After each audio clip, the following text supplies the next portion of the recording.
Halo, selamat datang di channel Mbak Yayuk. Assalamualaikum warahmatullahi wabarakatuh. Saya Mbak Yayuk, pemilik sekaligus host di channel ini yang akan membawakan kisah nyata untuk kalian semua. Tolong anggap cerita ini hanya sekedar hiburan dan pelajaran saja. Dan jika ada kesamaan nama, tempat dan kejadian, semua itu mungkin hanya kebetulan semata. Silahkan ambil sisi baiknya dan buang sisi buruknya. Oke, selamat menikmati vlog dan kumpulan cerita dan kisah nyata dari saluran Mbak Yayuk. Subscribe dulu biar sama-sama enak. Nah, sebelum mulai ceritanya, mari perkenalkan dengan tokoh utama dalam kisah ini, tapi semua nama akan disamarkan demi privasi. Cerita ini merupakan kisah nyata kehidupan masa laluku beberapa tahun yang lewat. Awalnya aku enggan untuk menceritakan pengalamanku ini ke kalian sekalian, karena mungkin sebagian orang merasa malu kalau masa lalunya terbongkar. Namun di balik itu, semua aku percaya, pasti ada hikmah yang bisa dijadikan pelajaran yang mungkin berharga bagi kalian semua.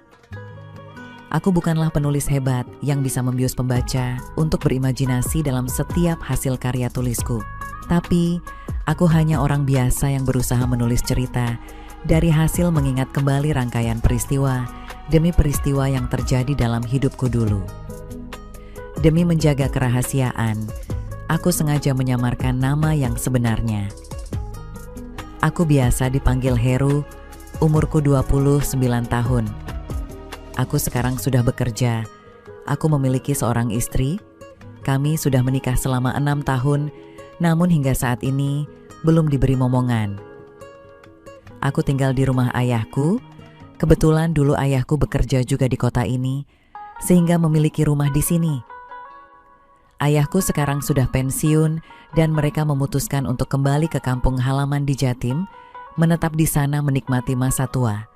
Karena merasa sayang untuk dijual dan kebetulan aku bekerja di kota ini, maka mereka menyuruh aku dan istri untuk menjaga dan tinggal di rumahnya itu. Kami pun setuju hitung-hitung daripada bikin rumah sendiri. Hehehe. Di rumah itu ikut tinggal kakak iparku, namanya Mbak Ratmi. Mbak Ratmi berumur sekitar 41 tahun dan memiliki 2 orang anak perempuan. Mbak Ratmi merupakan keturunan Jawa Madura. Secara fisik tidak ada yang spesial dengan Mbak Ratmi. Tinggi badan, semampai rambut pendek sebahu, dan badan yang agak kurus. Kulitnya tidak putih namun cukup terang, sawo matang kata banyak orang. Mukanya terlihat sangat keibuan dengan garis-garis keriput yang mulai nampak. Namun, sebagai seorang ibu rumah tangga, Mbak Ratmi masih masuk kategori yang cukup enak dipandang. Mbak Ratmi tinggal bersama anak-anaknya, sedangkan suaminya bekerja di luar kota. Suaminya pulang sebulan sekali, atau terkadang Mbak Ratmi yang datang ke kota suaminya bekerja. Penghasilan suami Mbak Ratmi bisa dibilang pas-pasan, karenanya untuk memenuhi seluruh kebutuhan keluarga, Mbak Ratna mencari penghasilan tambahan.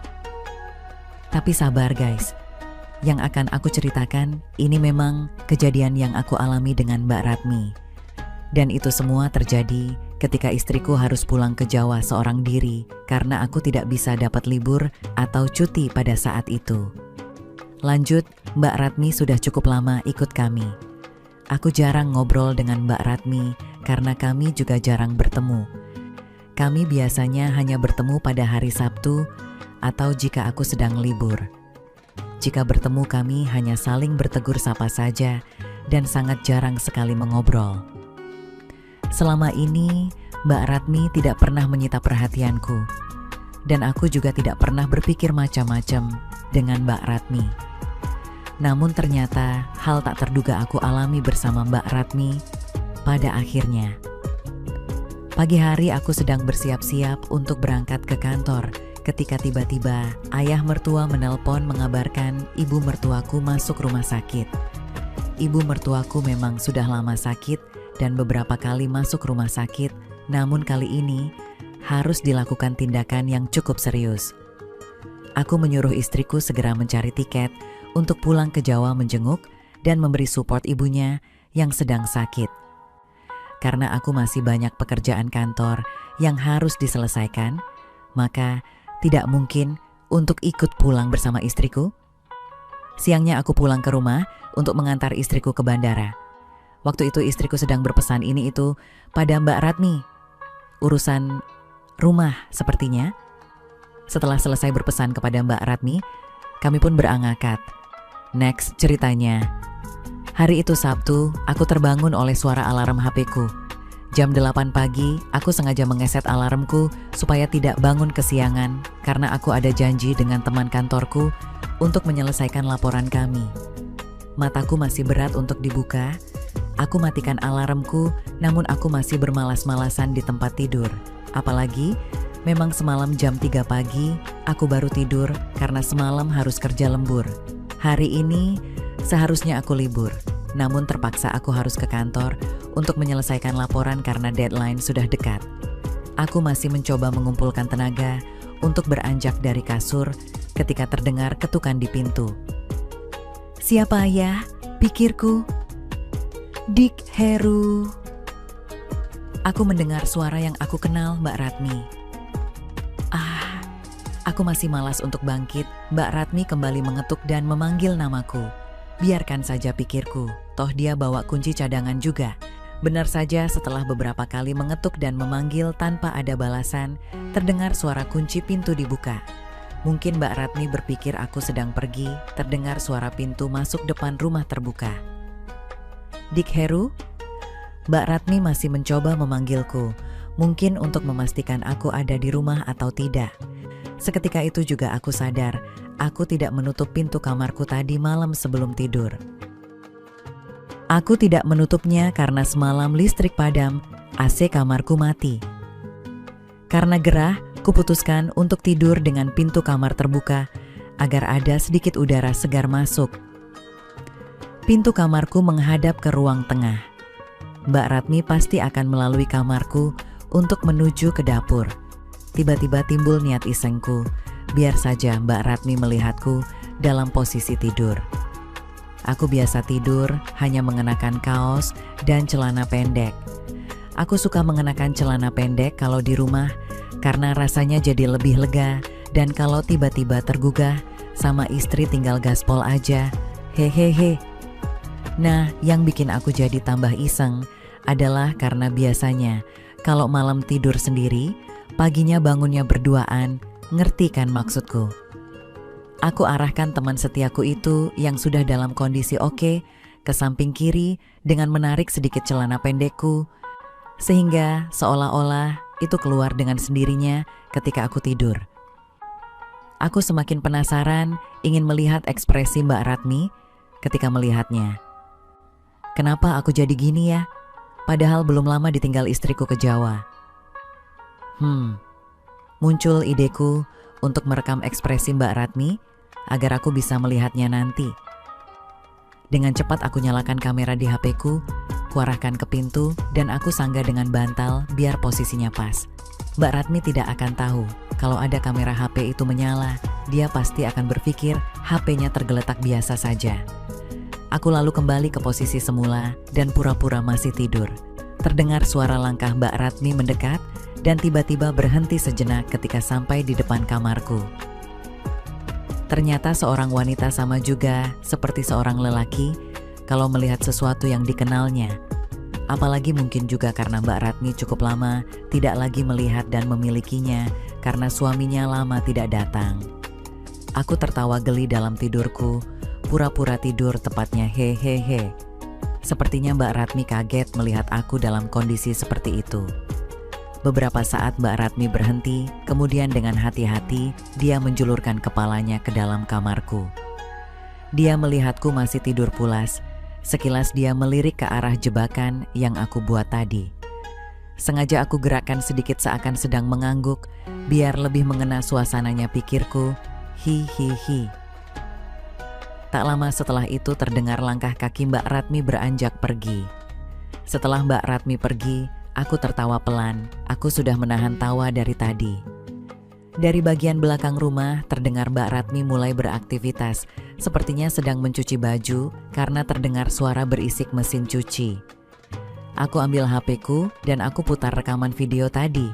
Sambil menahan tawa aku melihat video itu.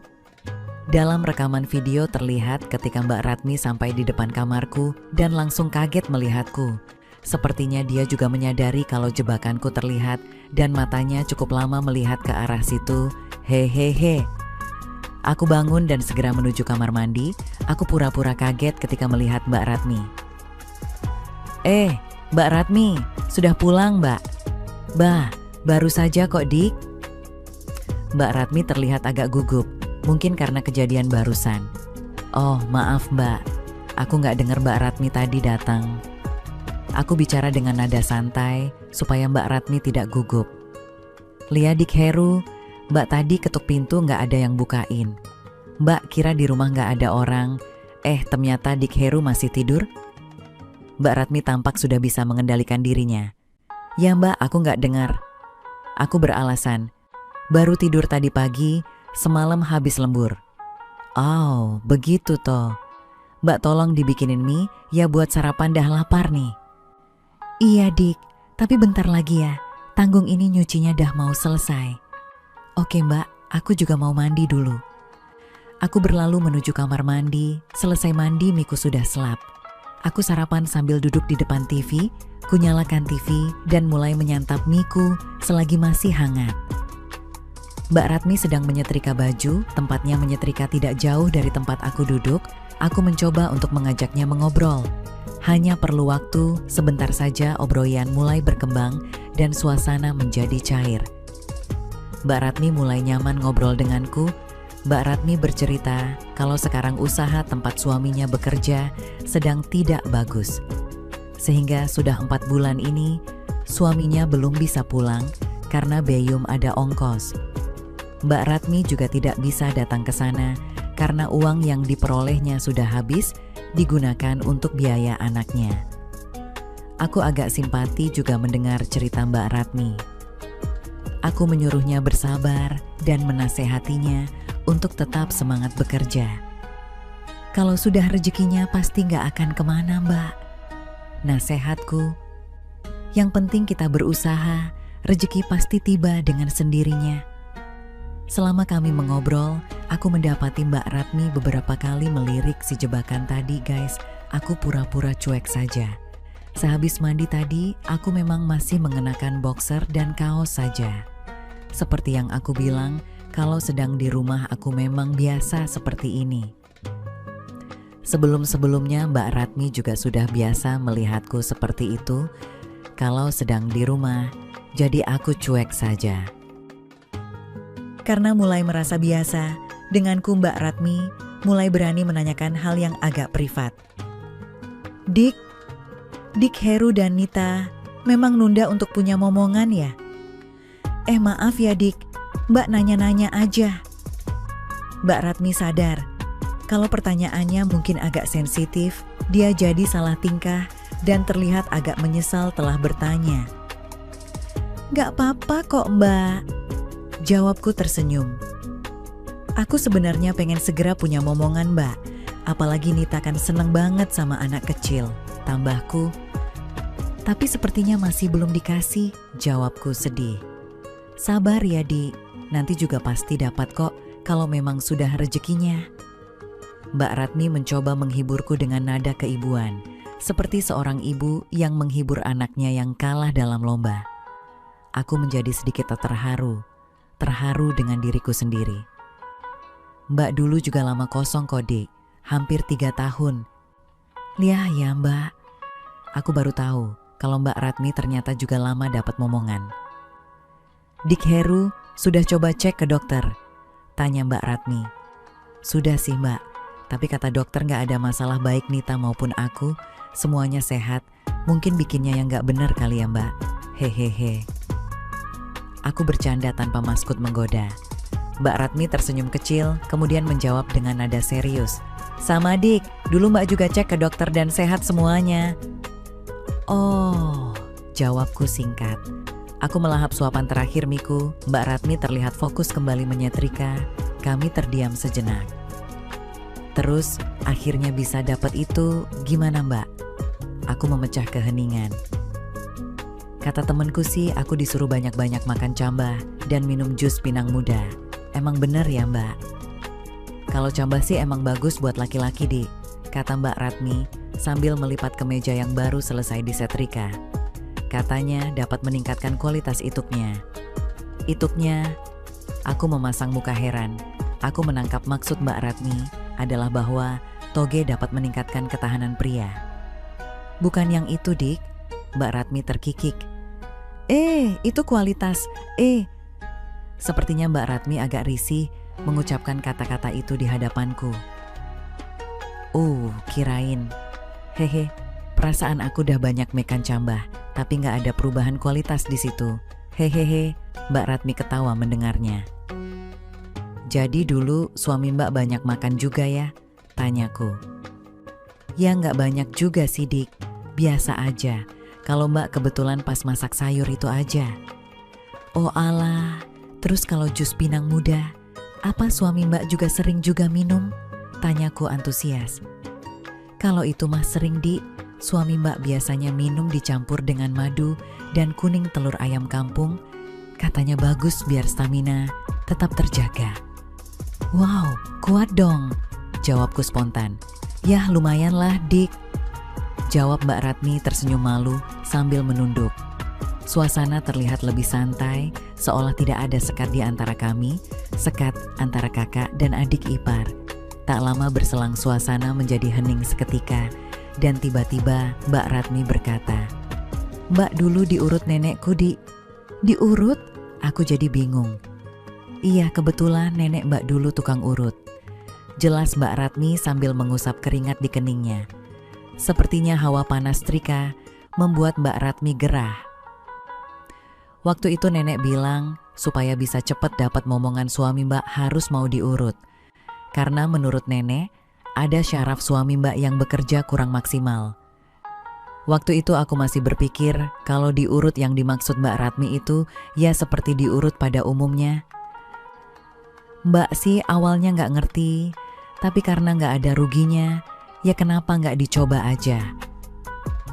Apalagi yang nyuruh orang tua kalau nggak mau malah takut kualat nanti. Aku menyimak cerita Mbak Ratmi dengan serius. Jadi ya sudah, Mbak sama suami berangkat ke rumah nenek di dusun. Kemudian suami Mbak diurut, nenek juga mengajari Mbak cara ngurutnya. Kata nenek, supaya berhasil, gak bisa hanya diurut sekali. Jadi nenek mengajari Mbak cara ngurutnya yang benar, supaya Mbak bisa ngurut sendiri nantinya. Sehingga gak perlu bolak-balik ke rumah nenek yang cukup jauh. Nenek juga ngasih ramuan gitu, harus rutin diminum selama proses penyembuhan. Percaya nggak percaya sih, Dik Heru, 2 minggu setelah itu Mbak langsung isi. Mbak Ratmi mengakhiri ceritanya sambil melipat pakaian terakhir. Dia menghela nafas lega, setrikaannya sudah selesai semua. Mbak Ratmi mengusap butir-butir keringat di wajahnya dengan bagian bawah kaosnya. Otomatis kaosnya sedikit terangkat dan terlihatlah. Mbak Ratmi berjalan ke dapur dan mengambil segelas air minum. Setelah minum, dia kembali mengusap keringat di dahi dengan punggung tangannya. Mbak Ratmi menyisir rambutnya ke belakang dengan mengumpulkannya menjadi satu dan mengikatnya dengan karet gelang. Dia berjalan menuju mesin cuci dan mulai mengeluarkan baju yang telah selesai dicuci untuk dijemur. Aku melihat jam dinding, pukul 9 pagi. Sebentar lagi aku harus berangkat ke kantor, pikirku. Aku berjalan ke belakang untuk menaruh piring kotor. Tempat cuci piring ada di luar rumah bersebelahan dengan tempat Mbak Ratmi menjemur. Tampaknya Mbak Ratmi agak kesulitan menjemur selimut. Aku datang mendekat membantu Mbak Ratmi menaruh selimut itu di tali jemuran. Angin berhembus dan aku mencium aroma yang aneh. Bukan aroma yang tidak enak, tetapi aroma yang khas. Ini bau dari Mbak Ratmi dugaanku. Aku seperti sedang terhipnotis. Aroma itu masuk melalui hidungku dan langsung membekukan otakku. Aku merasakan rasa yang aneh. "Makasih, Dik." Mbak Ratmi menyadarkanku. "Ah, iya." Gantian aku yang gugup. Mbak Ratmi melanjutkan menjemur sisanya. Aku berdiri bersandar di dinding tempat ujung tali jemuran ditambatkan. Mbak aku kayaknya tertarik juga urut sama neneknya Mbak Ratmi, siapa tahu berhasil juga. Aku melanjutkan obrolan kami tadi. Aku menunjukkan keantusiasanku. "Jangan, Dik." "Loh, kenapa, Mbak?" "Masalahnya, Dik." Dia kembali mengambil sisa pakaian yang akan dijemur. "Nenek Mbak dah meninggal 1 tahun yang lalu." "Ah, maaf, Mbak." Aku tidak menduga jawaban Mbak Ratmi. "Sakit, Mbak?" "Ya, memang sakit, tapi juga karena memang sudah umur." Angin kembali berhembus dan lagi-lagi aroma yang tadi itu kembali tercium, mengalir melalui hidungku. Aku kembali belang. Kalau saja nenek masih sehat, mungkin aku bisa berhasil juga kali ya, Mbak. Aku berbicara dengan pandangan kosong. Jujur, ada sedikit perasaan kecewa dan sedih dalam hatiku sebelum Mbak Ratmi sempat menimpali aku menyadari sesuatu. Bukannya Mbak Ratmi pernah diajari caranya ya? Mbak Ratmi tiba-tiba berhenti bergerak. Dia kaget dengan pertanyaanku. Mbak nggak bisa." Mbak Ratmi tampak gugup. "Loh, tadi kan Mbak cerita kalau Mbak diajari caranya supaya Mbak bisa ngurut sendiri tanpa harus ke rumah nenek. Suami Mbak kan cuma diurut sekali sama nenek, iya kan? Selebihnya Mbak Ratmi yang ngurut kan, iya kan Mbak? Bukan gitu, Dik Heru." Mbak Ratmi menjawab sambil berjalan masuk rumah. Keringatnya sepertinya semakin menjadi. Kenapa Mbak Ratmi panik, pikirku. Aku berjalan masuk rumah, mengikuti Mbak Ratmi. Mbak Ratmi menuju ruang tengah dan duduk di depan TV. "Jadi gimana, Mbak? Masa Mbak Ratmi nggak mau noyongin aku? Please." Aku memohon. Bukannya nggak mau menolong Dik Heru, tapi Mbak nggak bisa. Aku bingung. Mbak Ratmi kembali menarik nafas dan melanjutkan. "Soalnya, maksud Mbak cara ngurut itu, pokoknya Mbak nggak bisa ngurut Dik Heru." Aku memandang Mbak Ratmi. Yang semakin bingung, Mbak Ratmi menarik nafas panjang, seperti sedang mengumpulkan kekuatan. "Dik, Mbak nggak bisa membantu Dik Heru, karena yang harus diurut itu ada di syaraf, yang harus diurut itu ada di..." Mbak Ratmi memelankan suaranya, mukanya memerah. "Alat kerja kreatifnya Dik," kata Mbak Ratmi terbata-bata. Ces, tubuhku seperti diguyur air es. Akhirnya aku paham kebingungan Mbak Ratmi. Aku mendadak jadi malu memaksa Mbak Ratmi untuk mengurutku. Aku melihat Mbak Ratmi, dia menunduk memainkan gagang sapu, mukanya merah padam. Perlahan dia mulai mengangkat kepalanya memandangku. Mbak Ratmi tersenyum, senyum yang terlihat grogi dan kikuk. "Maaf Mbak, waduh, aku kirain urut badan kayak biasa gitu." Sambil aku nyengir.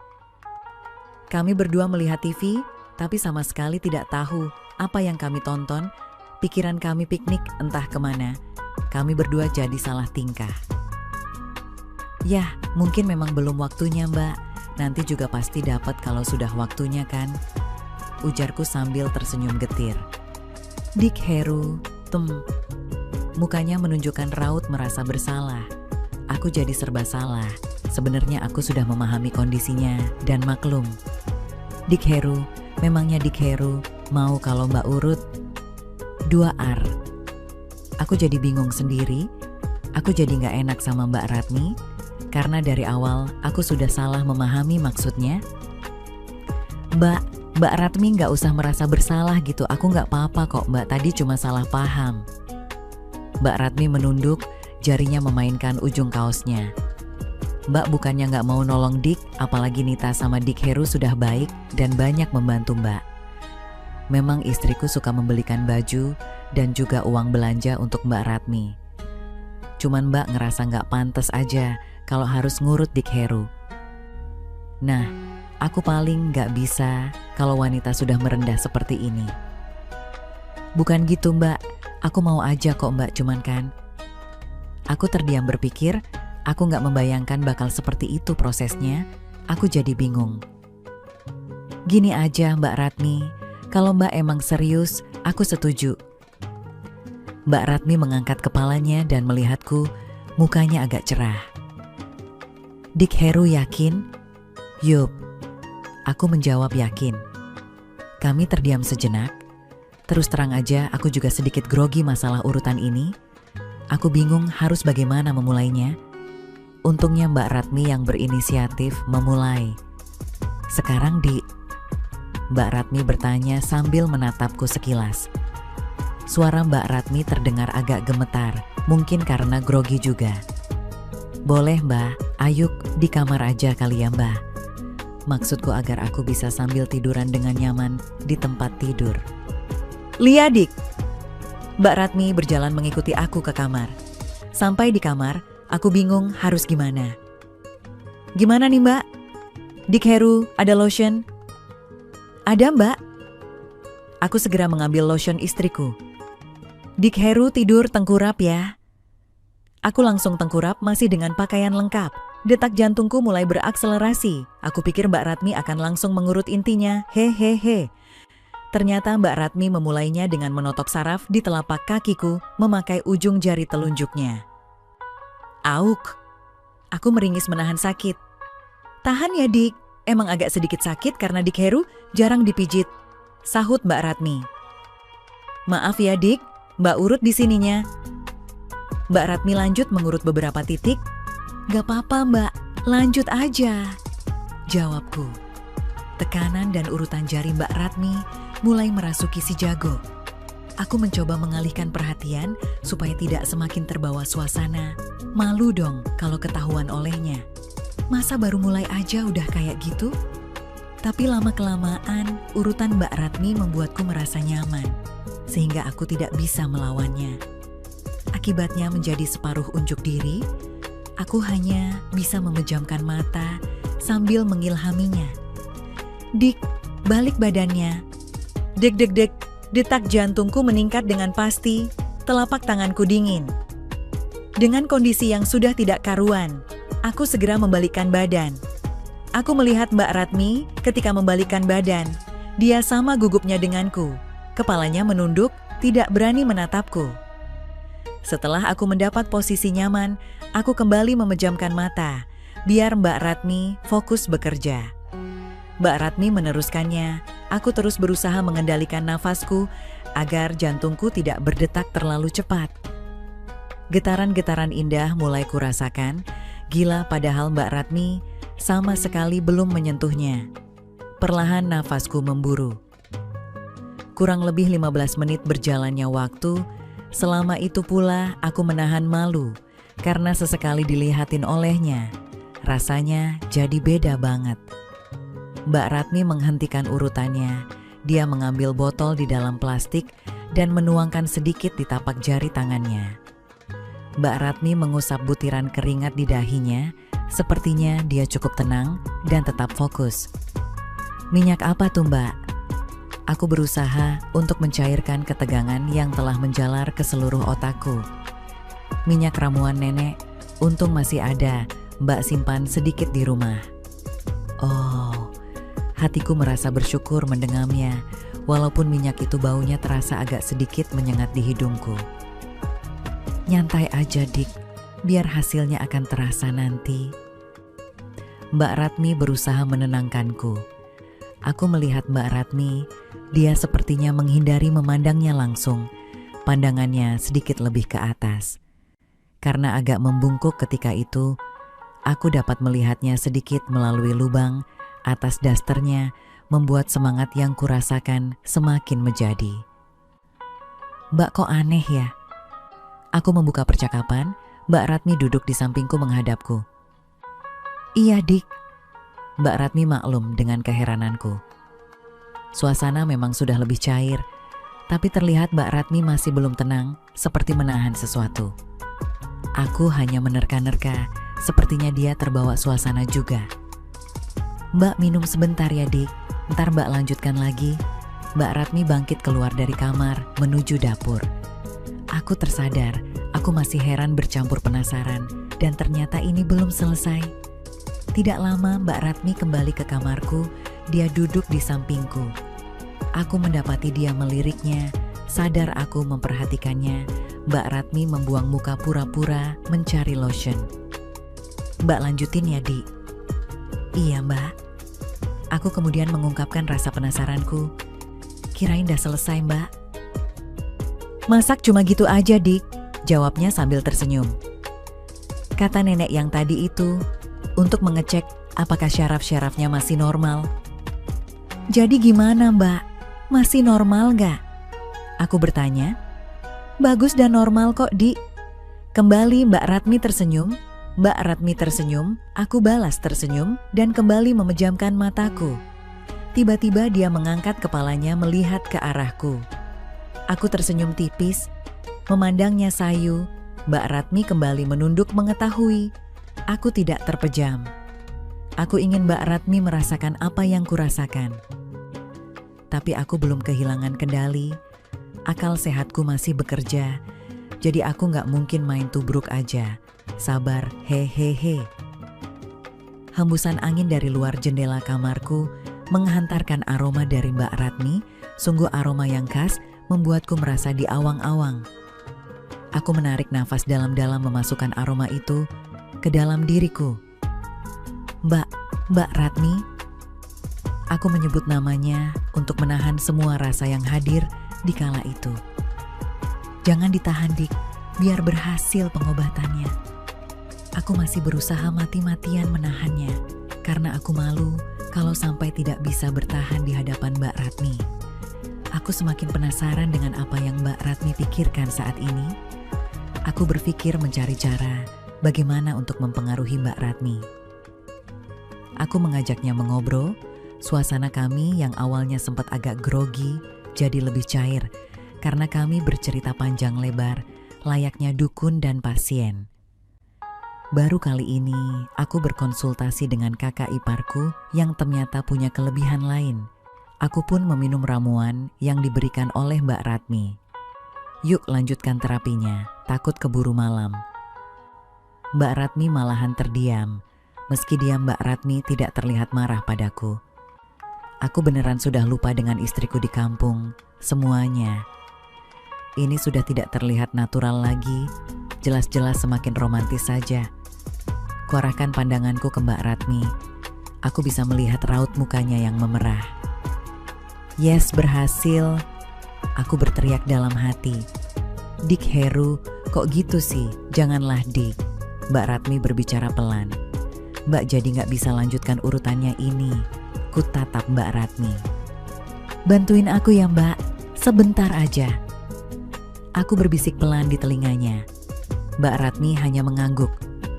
Akhirnya malam itu benar-benar sukses pengobatan yang dilakukan Mbak Ratmi padaku.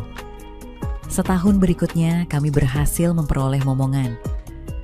Anakku lahir perempuan dengan kondisi sehat dan kami sangat mensyukurinya. Aku benar-benar bersyukur kepada Tuhan, ternyata doaku dikabulkan. Tak lupa juga, aku berterima kasih ke Mbak Ratmi kakak iparku yang telah menyembuhkanku. Oh ya, hampir lupa aku ceritakan. Ternyata Mbak Ratmi juga melahirkan seorang anak laki-laki. Kalau dihitung-hitung jarak dengan waktu kami bertemu saat terapi, emang klop, tamat. Oke teman-teman, segitu dulu kisah ini. Semoga teman semua bisa terhibur ya. Mohon maaf sebelumnya, di sini tidak ada maksud untuk merusak moral. Tapi kita sebagai insan manusia yang penuh dosa, hanya ingin berbagi pengalaman saja, yang tentunya kami tidak menyarankan hal ini untuk ditiru ya. Terima kasih karena sudah mau mendengarkan kisah nyata ini.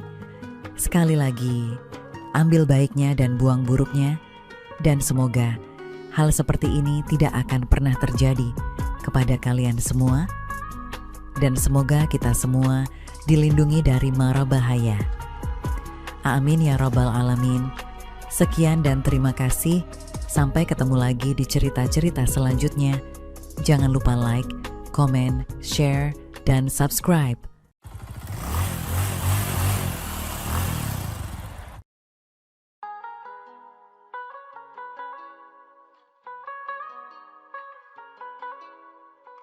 Halo, selamat datang di channel Mbak Yayuk.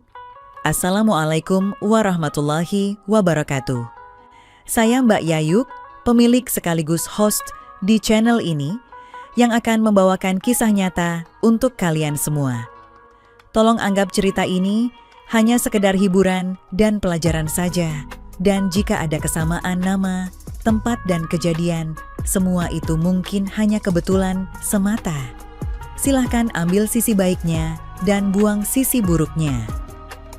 Oke, selamat menikmati vlog dan kumpulan cerita dan kisah nyata dari saluran Mbak Yayuk. Subscribe dulu biar sama-sama enak. Nah, sebelum mulai ceritanya, mari perkenalkan dengan tokoh utama dalam kisah ini, tapi semua nama akan disamarkan demi privasi. Aku seorang sopir muda berusia 25 tahun yang cukup beruntung karena mendapatkan pekerjaan di perusahaan transportasi besar yang melayani rute antar kota. Bisa dikatakan, aku adalah sopir yang cukup profesional dan disukai oleh banyak penumpang karena sikap ramah dan cara mengemudi yang hati-hati. Pemilik perusahaan dan beberapa rekan kerjaku yang lebih senior sering mengakui kehandalanku dalam menjalankan tugas. Karena pekerjaanku yang melayani penumpang dari berbagai kalangan, beberapa orang penumpang sering meminta agar aku mengantar mereka lebih sering dan menjadi sopir pribadi. Tawaran itu, sepanjang memang waktunya memungkinkan, aku terima, lumayan juga sebagai pendapatan tambahan. Perusahaan tempatku bekerja memang memperbolehkan sopir untuk mengambil job pribadi selama tidak mengganggu jam kerja. Aku menikah dengan seorang wanita yang cantik dan berasal dari keluarga yang cukup kaya, dan ini adalah keberuntunganku yang lain. Selain itu, ada satu keberuntungan luar biasa lagi. Apakah itu? Karena setelah menikah, aku tidak ikut tinggal di rumah mertuaku. Aku dan istriku memilih untuk hidup mandiri. Istriku memiliki seorang adik yang masih duduk di bangku sekolah dasar kelas 4. Walaupun jarak usia mereka cukup jauh, itu terjadi karena kesibukan pekerjaan ayah mertuaku yang membuat mereka baru bisa memiliki anak kedua setelah beberapa tahun. Suatu hari, karena kebiasaan mertuaku yang sering bepergian, mereka meminta aku untuk menjadi sopir pribadi bagi adik istriku itu yang sering membutuhkan antar jemput ke sekolah dan kegiatan lainnya. Tentu saja aku tidak keberatan. Malah, ini bisa menjadi kesempatan untuk membantu mereka sekaligus mendapatkan sedikit penghasilan tambahan. Namun, ada kejadian tak terduga yang terjadi. Setelah beberapa kali menjadi sopir pribadi adik istriku, aku mulai mengenal lebih dekat dengan mama mertuaku. Istriku sering pergi bekerja, sehingga aku seringkali harus mengantar adik istriku sendirian. Biasanya, setelah aku mengantar anak itu ke sekolah atau kegiatan lain, aku akan duduk di ruang tamu untuk menunggu sampai waktunya menjemput. Mama mertuaku yang sering berada di rumah ternyata sangat suka mengobrol. Aku jadi semakin sering berbincang dengannya. Sebagai informasi, mama mertuaku adalah wanita yang sangat pandai menjaga penampilannya. Dia selalu mengenakan pakaian yang rapi dan sopan, bahkan di rumah. Sewaktu di rumah, mama mertuaku gemar memakai pakaian tertutup yang membuatku berpikir dan penasaran dengan apa yang ia tutupi dengan pakaian tersebut. Namun, aku tahu bahwa sebagai seorang menantu, aku harus sangat berhati-hati. Aku tak ingin membuat situasi menjadi canggung atau membahayakan hubungan dengan mertuaku. Hari demi hari, aku merasa semakin tertarik dengan sosok mama mertuaku. Keanggunan dan kecerdasannya membuatku semakin kagum. Walaupun aku tidak pernah menunjukkan ketertarikanku secara langsung, perasaan itu semakin menguat setiap kali kami berbincang. Terkadang pikiranku melayang dan aku membayangkan jika ada kesempatan untuk lebih dekat dengannya. Namun, aku sadar bahwa aku harus menjaga sikap. Meskipun demikian, hubungan yang aku bangun dengan mama mertuaku semakin dekat. Di balik sikap hati-hati, ada rasa kagum yang sulit aku hindari. Setiap kali selesai mengantar adik istriku ke sekolah, aku sering mengobrol dengan mama mertuaku. Kadang kami membahas topik ringan, kadang juga topik yang lebih serius. Aku merasa hubungan kami baik-baik saja, meskipun ada perasaan lain yang sulit untuk aku ungkapkan. Malam itu, setelah mengantar adik istriku, aku kembali ke rumah mertuaku. Kebetulan papa mertuaku ada di rumah. Setelah memberikan antar jemput, seperti biasa aku diberi makanan kecil dan minuman pelepas dahaga. Mama mertuaku dan suaminya duduk bersama aku, berbincang santai tentang berbagai hal. "Mas Anton," sapa papa mertuaku memulai pembicaraan. "Ya, ada apa, Pak?" Jawabku ringkas sambil menantikan kata-katanya. "Minggu depan papa mesti pergi ke luar negeri untuk ngurusin kerjaan," sambungnya. "Wah, semoga berhasil dan semakin berkembang Pak bisnisnya," jawabku. "Tapi masalahnya papa harus pergi ke sana selama 1 minggu." "Lalu apa masalahnya, Pak?" jawabku. "Tidak ada seorang pun yang akan berada di sini untuk menemani mama dan adik kamu, Mas. Rasanya enggak tega apa-apa ninggalin mereka hanya berdua, terutama di malam hari," jelas papa mertuaku. Singkat cerita, papa mertuaku menyuruhku untuk tinggal sementara di rumahnya sampai papa mertuaku pulang dari luar negeri. Dengan senang hati, aku mengiyakan permintaan tersebut.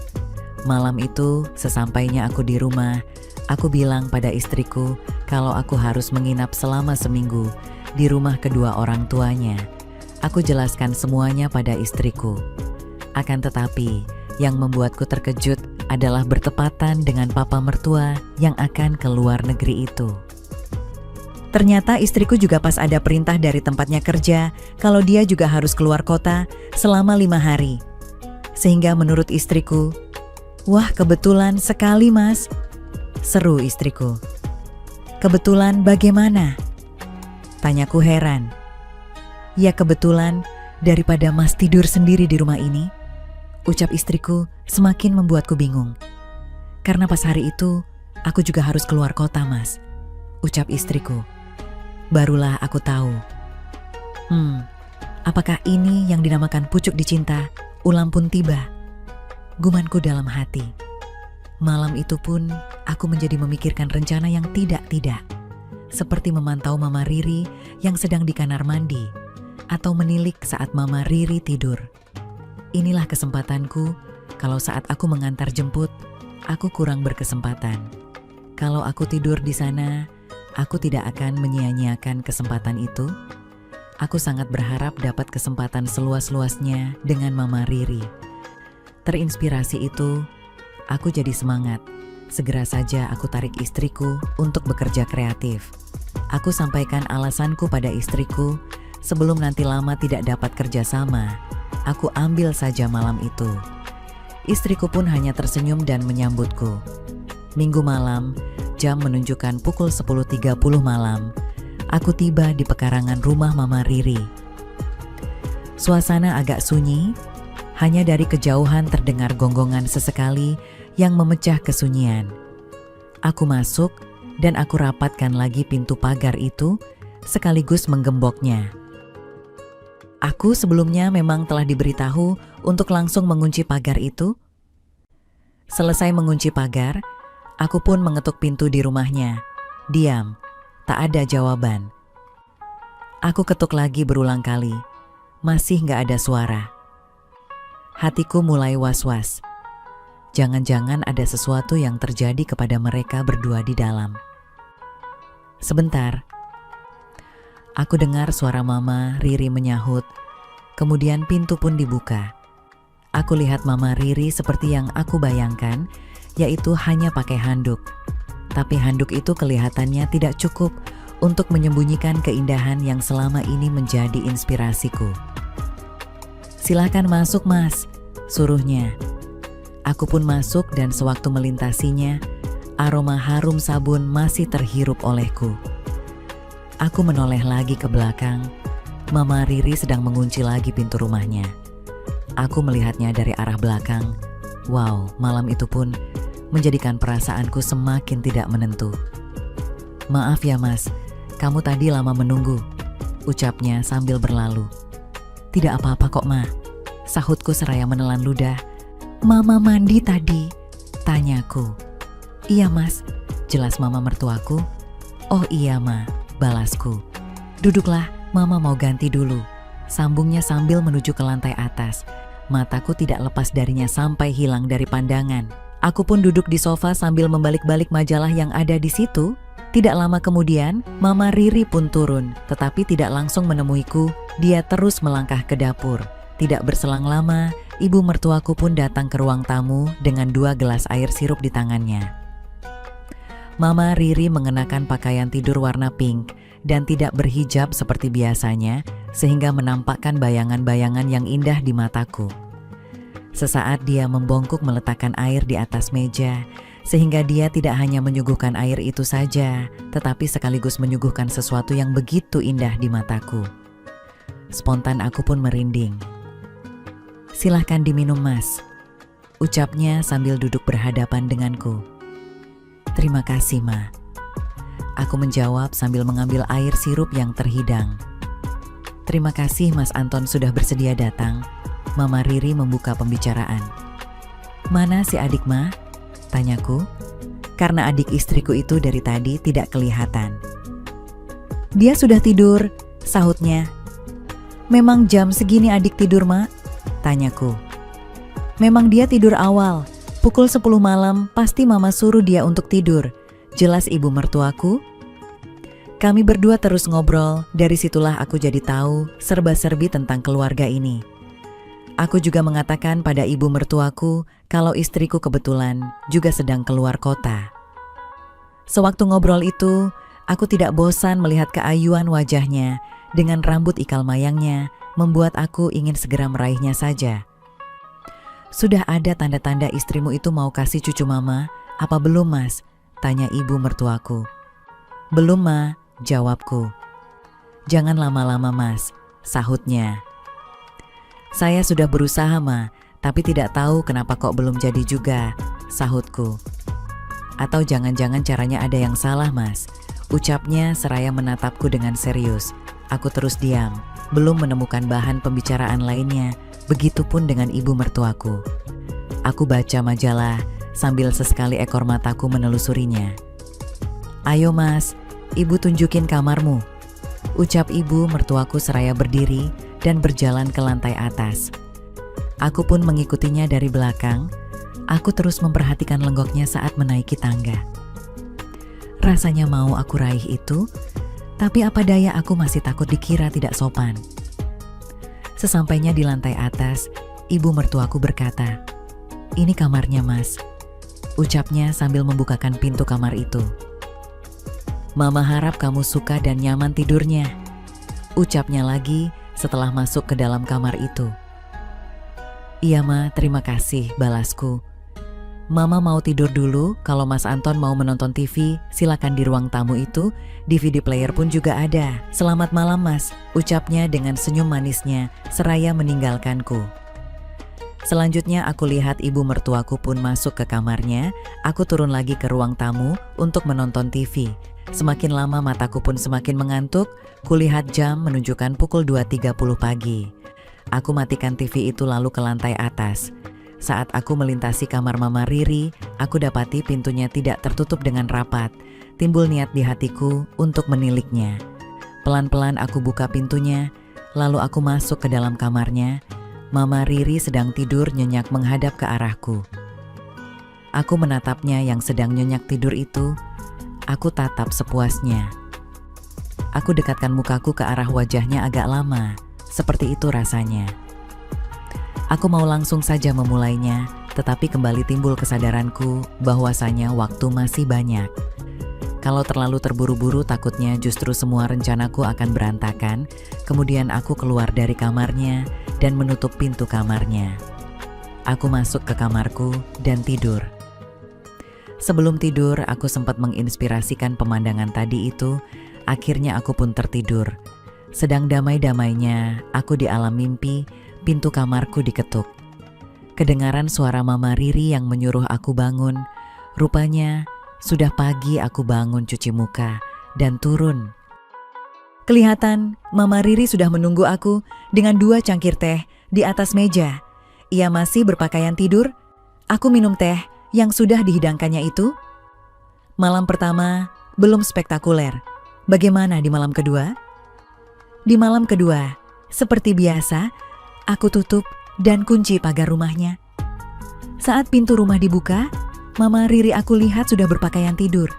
Sejenis daster, tetapi masih harum aroma parfumnya. Setelah itu, aku dipersilakan minum, sambil kami ngobrol ngalor ngidul, sampai mata mengantuk. "Mas Anton, Mama mau tidur dulu," katanya sambil melihat jam dinding yang menunjukkan pukul 11.30 malam. "Oke Ma," balasku singkat. Mama Riri berlalu meninggalkanku sendirian di ruang tamu. Aku memperhatikan lenggoknya itu hingga hilang dari pandangan. Aku masih di ruang tamu, nonton TV sendirian, sunyi. Tiba-tiba Mama Riri turun dan terus ke dapur. Ketika itu jam menunjukkan pukul 12.30 malam. "Mungkin haus," kata hatiku. Tidak lama kemudian, Mama Riri kembali dan terus menaiki anak tangga. Tiba-tiba terdengar jeritan Mama Riri di tangga. Aku spontan berlari ke arahnya dan aku dapati dia terjatuh di atas tangga sambil tangannya memegang pergelangan kaki kirinya. Mukanya berkerut menahan sakit. "Kenapa, Ma?" tanyaku seraya duduk di hadapannya. "Mama terkilir, Mas," ucapnya seraya meringis. "Mana yang sakit, Ma?" tanyaku. Dia menunjukkan ke arah pergelangan kaki kirinya. "Mana? Saya lihat," balasku sambil memegang dan memijat-mijat mencari yang sakit. Dengan pengalaman saat di pramuka, aku tahu sedikit menangani hal seperti ini. Aku terus memijat dan mengurut daerah pergelangan itu, sesekali dia menjerit kecil karena kesakitan. "Bisa jalan, Ma?" aku bertanya. Mama Riri tidak menjawab, ia terus bangun mencoba untuk berdiri. "Tak bisa, Mas," jawabnya mengerutkan muka. "Mari, Ma, saya bantu," balasku. Mama Riri setuju. Ia memegang leherku dengan tangan kirinya. Aku memapahnya naik. Aku memapahnya pelan-pelan. Aku teruskan langkah. Tiba-tiba kakinya tergelincir lagi. Dia hampir terjatuh. Aku segera menyambut dengan melingkarkan kedua tanganku. Mama Riri juga turut bergantung di leherku dengan kedua tangannya. Saat dalam situasi itu, aku jadi tahu dia tak pakai aksesoris. Aku simpulkan Mama Riri mungkin kalau tidur tidak pernah memakainya, gumamku dalam hati. Aku melambatkan langkah agar dapat memanfaatkan situasi itu lebih lama. Sesampainya di kamarnya, aku masuk dan tutup pintu. "Biar saya urut sedikit, Ma," kataku sambil tangan sudah ada di pergelangan kakinya. Aku terus memijat dan mengurut dengan pelan. Aku alurkan urutan dari atas ke bawah hingga ke jari kakinya. Agak lama aku mengurut sekitar daerah sakit itu. "Masih sakit, Ma?" tanyaku.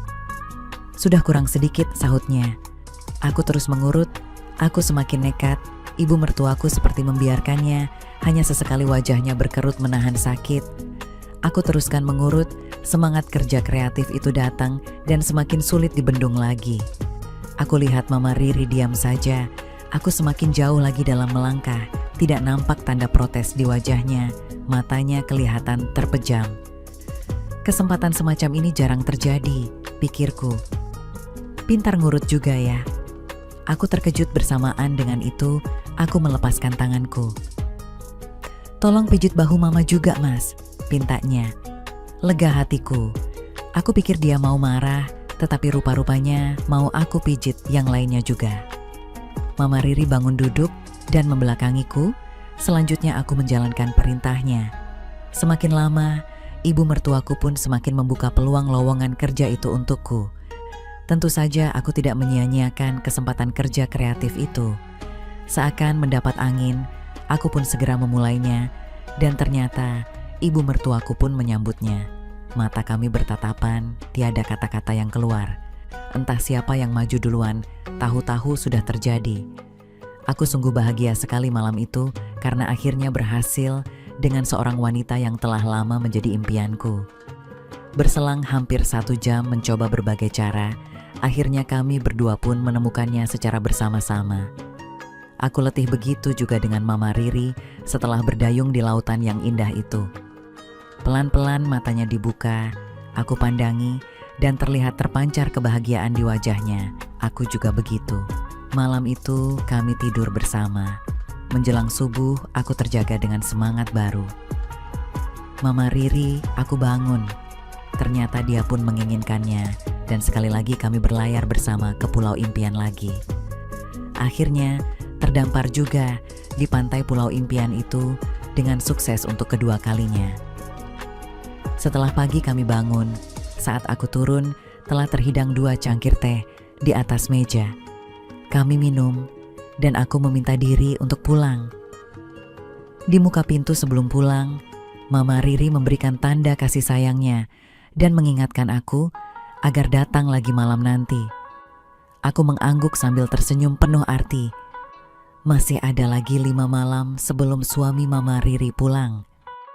Setiap malam akan aku manfaatkan sebaik-baiknya untuk mendapatkan kesenangan yang tiada tara itu.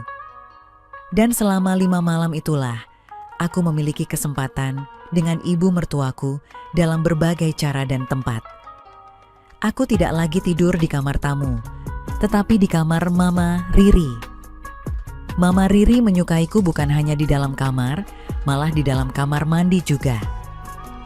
Ada kalanya saat mandi di waktu malam atau pagi, aku semakin tahu kalau suami Mama Riri jarang bersama dengan Mama Riri karena terlalu sibuk.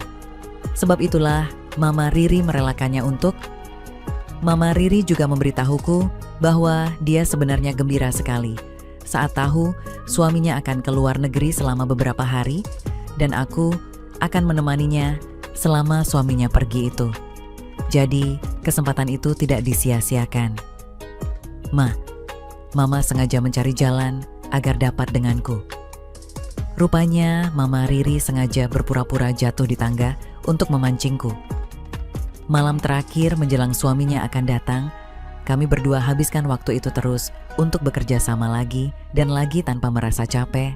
Keesokan paginya aku pulang. Sebelum pulang, Mama Riri mengucapkan terima kasih karena aku telah bersedia menemaninya selama suaminya tidak ada. Aku juga mengucapkan terima kasih atas apa yang diberikannya. Mama Riri menyatakan bahwa dia juga sangat bahagia. Dia mengatakan kalau tidak pernah mendapat kebahagiaan yang seperti itu dari suaminya. Hubunganku dengan Mama Riri tetap terus berjalan. Sayangnya, sampai saat ini suami Mama Riri belum ada keperluan ke luar negeri lagi. Tamat. Begitulah kisahku dengan Mama Riri, ibu mertuaku sendiri. Oke teman-teman, segitu dulu kisah ini. Semoga teman semua bisa terhibur ya. Mohon maaf sebelumnya, di sini tidak ada maksud untuk merusak moral. Tapi kita sebagai insan manusia yang penuh dosa, hanya ingin berbagi pengalaman saja, yang tentunya kami tidak menyarankan hal ini untuk ditiru ya. Terima kasih karena sudah mau mendengarkan kisah nyata ini. Sekali lagi, ambil baiknya dan buang buruknya, dan semoga hal seperti ini tidak akan pernah terjadi kepada kalian semua, dan semoga kita semua dilindungi dari mara bahaya. Amin ya rabbal alamin. Sekian dan terima kasih. Sampai ketemu lagi di cerita-cerita selanjutnya. Jangan lupa like, komen, share, dan subscribe.